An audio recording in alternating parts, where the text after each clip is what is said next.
let's talk about love and do a little bit of a love audit on you. That's right, your own love audit. Stick around.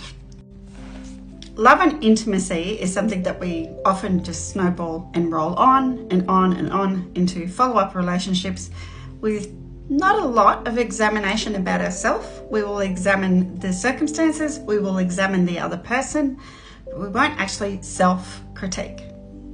We can learn a lot about doing, a post-mortem on previous relationships. And when I do counselling with people who are wanting to discuss relationships or love connections, that's exactly what we do. What have we learnt from the past about us? Not necessarily other people. What have we learnt about us? So what I normally start with is the last relationship. How did your last relationship end? Why did it end?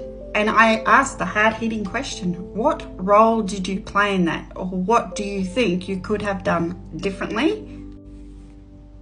And for some of you, there may be nothing, and that's okay, because you're actually recognizing that maybe it was external, maybe it was all environmental or the other person's role, but you still chose that person, okay? So then I take it back to the one before. How did the one before actually end, the previous relationship?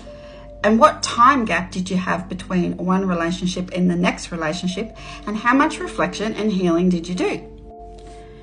This is not a blame game. This is about you learning about yourself and what wounds you have and how that's being perpetrated in future relationships or the love relationships you have. I like to go back and look at particularly your childhood and your family situations, and say you're from a family divorce situation. You may have a parent wound and you are withdrawing from relationships, or it could even be subconsciously self-sabotaging relationships because you're expecting a death in the family. You're expecting a ending and you're anticipating that. So your behavior and your subconscious actions or inactions, and I quote inactions, are indicating that.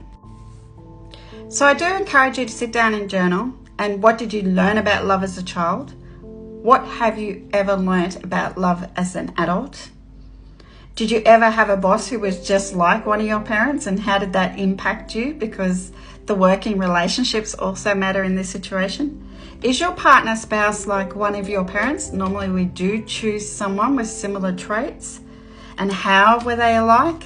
This is all part of you actually learning about your conscious and subconscious states and associations with love.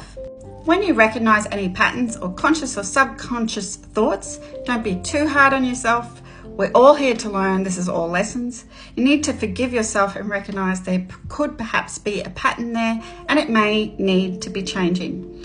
So the final stage of this love relationship audit that you're doing is looking at, from what you've learned when we've done this reflection, what would you like your next relationship to look like?